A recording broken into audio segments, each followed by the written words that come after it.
Hi everyone, welcome to the Data Science Workshop. Now this workshop is part of the Azure Citadel, an incredible resource which has been developed by our cloud solution architects and designed to help you build real-world solutions in the Microsoft cloud. Today we're joined by Phil, who's going to help us understand how bodies of text can be analysed for sentiment using Microsoft Cognitive Services. Phil, would you like to give us a brief introduction? Sure, hi everyone. I'm Phil Harvey, a cloud solution architect for data and AI in the one commercial partner organisation within Microsoft. I started my career with a BA in AI at Sussex before working through industries such as architecture, advertising, and was the technical co-founder of a data technology startup built on Azure before joining Microsoft. Thanks Phil. So what are you going to show us today? Well, today we're going to be analysing the works of Shakespeare by using text analysis. You see, text analysis gives any organisation an easy and quick way to gain insights over large bodies of text through key phrases and sentiment. So essentially deriving new, easy to consume data sets from something larger. Exactly, a focused summary, if you will. Sounds great, but before we jump into this, can you briefly explain sentiment analysis and any pros and cons for using it? Sure. So we know that sentiment is the determination of how positive or negative something is, in the case of language in the supplied text. Now what our model will do is pick up on positive words such as happy, nice or love to increase the sentiment score, and negative words such as hate or terrible to decrease the sentiment score. I see. So this is able to pull the sentiment from all forms of text, but how reliable is the technology? I'm assuming it's based on some kind of dictionary lookup. Sentiment analysis is very powerful when the intent of a piece of text is clear. For example, a straightforward restaurant review or letter of complaint will be scored more accurately than something sarcastic or purposefully obscure. Okay, and how will it fare with some of the slang that's often used today? I mean, people are abbreviating words and sentences. Surely that's going to cause it some problems. Well, with all machine learning and data processing algorithms, the more structured the data, the more accurate it is. The truth is, models such as this perform very well on the majority of text. However, in situations where there is heavy slang or custom languages, it's not going to perform so well. Okay, so I'm guessing that this will be done using one of the pre-trained Microsoft Cognitive Services, right? Yes, we have a set of pre-trained models available ranging from text analysis and language modelling to image recognition and search. Okay, now I've used a few of these services in the past when presenting. Services like the Text API to detect tweet sentiments and the Face API to report on images, but never anything as complex as Shakespeare. Why him? Well, I chose Shakespeare as it's a well-known body of text and also written in an older form of English. Yeah, I was thinking about that. Aren't we going to cause the system some headaches? Perhaps, but that was another compelling reason, and I'm interested in seeing what happens. I was also able to find the complete works of Shakespeare online as a text file, which will make it easier to get started. Okay, but before we do, hasn't this been done before?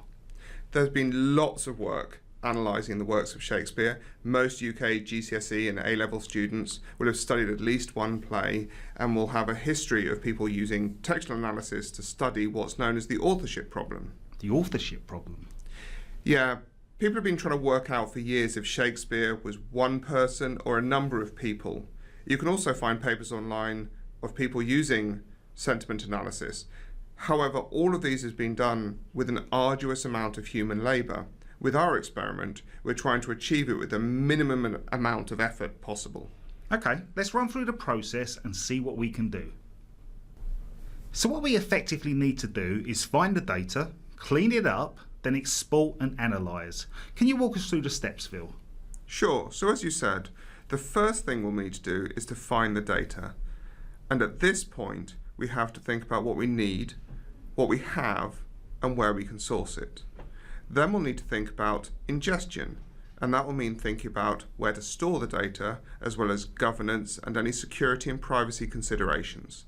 Then we'll move on to exploring the data. Is it useful? Is it biased?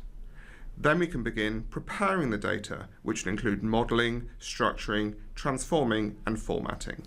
I see. Then when the data has been cleaned and formatted correctly, we can begin the analysis. Exactly. And this can include visualization, dashboarding, advanced analytics, and more. Okay, so where are we getting the data from? So we're going to use an e-text version, which was found on the MIT website and created in conjunction with Project Gutenberg and the World Digital Library. So I'm guessing that because this is e-text, we should be in a good place for data formatting. Well, kind of. You see, Shakespeare didn't write plays for data processing, and the schema used certainly isn't formatted easily for machines to process. So we effectively have unstructured data. The term unstructured data is a misnomer. All data has a structure of some kind. The correct term would therefore be multi-structured data. So we just don't know what the structure is yet. Exactly. If we look at the sonnets,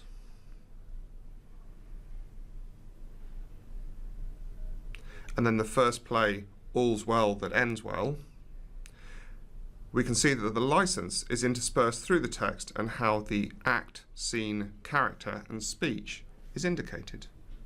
So I'm guessing that act, scene, character and line are our data structure. Yes, not only will these give us a unique path to each piece of text and the line of speech, it also gives us an aggregation hierarchy. Okay, so what happens then? Well, we want to pass the line to text and analytics. By doing so, we focus on just the spoken word, not the stage direction. I see, because enter this and that character would add noise to the analysis. Yes, but we have a problem, you see. This text file is a mess, not just because of the structure of the plays, but also because of the inconsistencies in formatting. For example, let's take a look at line 2938. You can see here how it says Act I, Scene 1. And if we jump to line 66,694, we can see that we have Act I, Scene I. Oh, I see, so the formatting of act is different, making the data inconsistent. But on line 66,715, they've omitted Act, and it's just labelled Scene II. I've also noticed that the majority of the speech lines have two spaces, then name, followed by full stop. But this isn't consistent throughout the whole text. Exactly, these inconsistencies make it very hard to process without some tweaking. Yeah, and we don't really want to be hand checking over 120,000 lines of text if we can avoid it. So what do you have in mind? Well, I've written a couple of very hacky scripts using F# and regular expressions. Now, I'm not proposing anyone looks at these for examples of good quality code, but they should be fine for our example. So what's the main script doing, Phil? Effectively, it's just hacking away at the text with regular expressions. Now, I'm not sure we have enough time to talk through each one, but it'd be wise for anyone trying to do anything explorative with data to learn how these bits of code magic work. Okay, and do we have any resources that we can point people to? Yes, we have great documentation on docs.microsoft.com, and we can add the link to the Citadel page. Awesome. So what's next? Now we have a clean data file. I'm going to upload it to Azure Data Lake Store. Okay, and for those watching, Azure Data Lake works out to be about 3 pence per gigabyte per month and is capable of file sizes of over a petabyte. Yes, and because it's so cheap, I can store and process this file easily. I see. So how do we get the data into the data lake? Well, this is a relatively small file, so we're just going to upload it through the portal. Okay, but what about if we're dealing with large file ingestion? What options do we have? Well, we have a number of options at our disposal, and these will largely be decided by the source of data. For instance, is it in a database, filing system, API, or is the data going to be pushed at you? Okay, but what about if you have multiple sources or just don't know? Well, if you have multiple sources, it's just a case of working through each one in turn, and if you don't know the source, then you're going to need to do a process of data landscaping to determine where the data you need resides. And once you know where the data is coming from, what happens then? Well, to be honest, you have a number of options per source. You could use Data Factory via a connector or gateway, a custom solution, function or logic app, or finally, event hubs to capture data being pushed at you. And just as before, do we have any resources available for people to learn more about this? Sure, I have a white paper I'll upload to the Citadel along with this video. Okay, so back to our process. So next we need to build out our data lake store. So from the marketplace, if we choose Data Lake Store. Oh, let me just spell that correctly. So Azure Data Lake Store.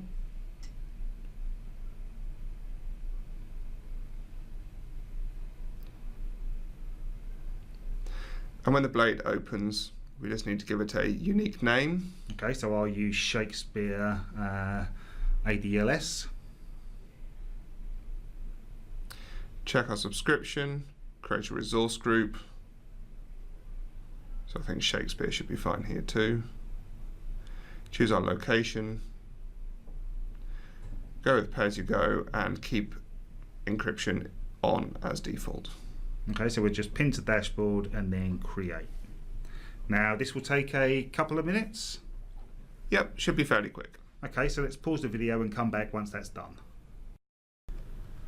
Okay, well that seems easy enough. Yep, there's nothing hard about Data Lake Store. Okay, and so what's next? So let's go back to the marketplace and add Data Lake Analytics. Okay, now what's that doing for us? This is the compute layer of our solution and will process the data from within Data Lake Store. Okay. So within the blade, we'll once again enter a unique name, validate the subscription, resource group and location, which leaves me to select my Data Lake Store. Okay, so I'll just use the Shakespeare Data Lake Analytics, select North Europe, and then as you said, we're going to select that existing Data Lake Store. And then from there, I'm just going to pin to dashboard and hit create, yeah? Yeah, and as we created the Data Lake Store before, it was ready for us there. Okay, brilliant. So what configuration is needed post-deployment? For standard use equal nothing, but to use the cognitive services, we'll need to install the modules. Okay, and is this a simple process? Yeah, it's just a couple of clicks. First, we click on Sample Scripts. It's up there at the top. Okay. Then when that loads, we click Use SQL Advanced Analytics Extensions. Okay, now I'm assuming this is going to take a little while to process, yeah? That's right. It will notify you when you complete, and then you'll be able to see the job installing the scripts. Okay, so let's pause the video and we'll come back once that's done. Okay, and I'm guessing that the sample scripts supplied are a great way to learn about Data Lake Analytics, so we would encourage you to go ahead and check them out. That's right. And we'll come back to this job graph screen that you're seeing at the moment when we process the data. When working with Data Lake Analytics in the portal, you'll become very familiar with this screen, and it gives you a whole bunch of useful information about your job. Okay, so what's next?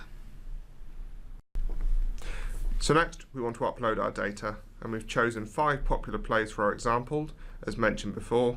To get them into the system, we're simply going to upload them from the portal, and this is achieved by pressing on the Data Explorer button at the top of the blade. Okay, so let me just navigate. So I'm going into the main blade and then into Data Explorer. That's right. Because we've previously connected Data Lake Analytics and Data Lake Store, we're taken straight through to the files. And what are these 3 folders? These are the sample scripts that were installed in the previous step. In our case, these can be ignored and we can go straight to the upload button. Okay. Right, so here I go, up to upload, and I'm going to embed my files. That's right, the 5 files there. And we'll add the selected files into the system then. And they're all in. From here, we'll move on to our use SQL script. So if you close off the upload windows. Okay, so we'll just close these down then. So start with the first one, and I've got to go way back, yeah? Yes, that's right. All the way to the Data Lake Analytics window. That's it here. Right. So we hit the new job button. Okay. We will upload a script that we prepared earlier, so open file at the top there. Great. Well, firstly, it will load in the text sentiment reference assembly. And this is what's behind the text and analytics API, right? That's right, and made available at massive scale as part of Data Lake Analytics. So now lines 4 to 8 load the data we processed in the previous section. Okay, and why is the word play in curly braces? That's because it's extracting that part of the file name as data as well as the content of the file. I've done it this way so we could work with different versions processed in the same file. Now lines 10 through 13 joins all the data together and counts the character by line. Then lines 15 through 17 write out the aggregated data, which I did mostly for checking. Then lines 19 through 26 That's it. Run the text of the speech through the text sentiment analyzer, and lines 28 through 30 output the results as a TSV. And TSV so it can be easily loaded into Power BI, right? Exactly, so we're just using a standard writer. So now we just submit the job for processing, right? Yes, we want to run at 5 levels of parallelism, so that would be using about 17 cents US per minute here. Okay, let me just change that to 5 and we'll submit the job. We could increase it to 100, which would cost about $3.33 a minute, but obviously execute the code much faster. So yeah, I can see you've hit the submit button. Yeah, and I guess it's just a case of finding the right balance for our needs, right? Exactly. So can you talk us through these 4 stages that we're now seeing on screen? Sure. So in the preparing phase, the system is processing the usequel script to validate and check for errors. This is then passed into the queued phase, where the job waits to be passed out to the processing nodes. Now in the advanced options, you can set a priority for this, but ours is running at the default of 1000. The job then enters the running phase, and at this point we see our job graph appear. It's from here that we can see our 5 files being processed and aggregated together so the letter count can be achieved and sent into our first output file, which can then be used for process validation if we choose. Then we move into the sentiment analysis phase before writing out the file with the scores inside. Okay, so with our data processed, let's now look at visualizing in Power BI, which is great for this type of thing. I'm assuming that we can connect directly into the data source to view? Yes, the data in the previous step has been written to a file in Data Lake Store, and as you said, we can connect directly to this. So all we need to do is hit refresh when I have reprocessed any data.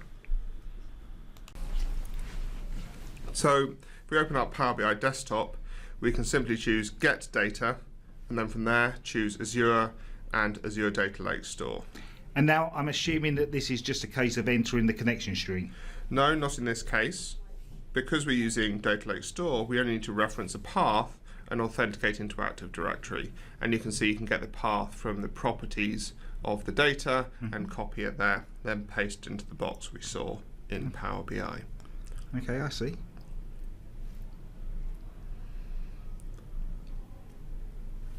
And I can see that now the file's been imported, it's a binary file. Is there any formatting that is needed? Yes, and to do that we press the edit button on the query and it takes us into Power Query Editor. Then from here we'll click on the word binary under the content column, which will get Power BI to work its magic and open the file in the right format. Okay, and now that's formatted correctly, we can give it the right column labels, so let's go ahead and do that.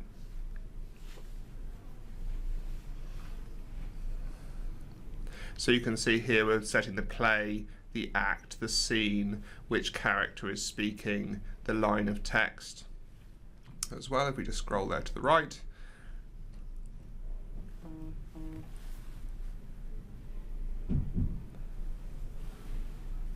And then we're going to move on to the number of characters in the count, the sentiment, whether it's positive, negative or neutral, and then the final one, which is the sentiment score in that last column. Okay, so let's get some results on the screen, Phil. We're all dying to see these sentiment scores. Great, so am I. So we'll click Close and Apply to go back to visualize it. Right, let's visualize. We have our correctly named data here on the right. I'm going to use a column chart, so I click that and it goes onto the canvas. But before I add the data, I'm going to create a new calculated column which combines the act and the scene together into a nice timeline for the x-axis of our chart. So this is using the concatenation function within Power BI, as well as some formatting in there as well.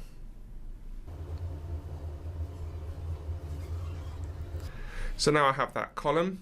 I'm going to drag that across onto the chart.